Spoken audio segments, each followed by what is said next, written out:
भारत का संविधान कैसे बना? ये भारत के इतिहास की बहुत बड़ी कहानी है। ब्रिटिश शासन के समय भारत में अपने कानून अंग्रेज बनाते थे।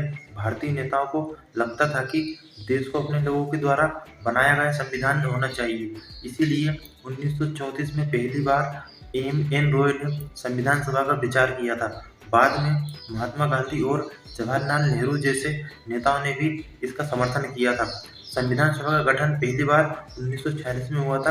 ब्रिटिश सरकार के कैबिनेट मिशन योजना के तहत संविधान सभा बनाने की अनुमति दी गई थी। उनके द्वारा अनुमति लेना जरूरी था क्योंकि उनका ही शासन था उस टाइम पे। सभा में अलग-अलग प्रांतों और रियासतों के प्रतिनिधि थे। संविधान सभा की पहली बैठक 9 सितंबर 1946 को हुई थी। सबसे पहले अध्यक्ष डॉक्टर राजेंद्र प्रसाद चुने गए थे। देश का विभाजन और संविधान सभा 1947 में भारत का विभाजन हुआ था और पाकिस्तान अलग देश बन गया था। इसके बाद पाकिस्तान के सदस्य अलग हो गए थे और टोटल 299 सदस्य रह गए थे। संविधान लिखने के लिए 29 अगस्त 1947 को एक मसौदा समिति बनाई गई थी जिसके अध्यक्ष थे भीमराव अम्बेडकर। इस समिति का काम था संविधान सभा का पूरा ड्राफ्ट तैयार करना।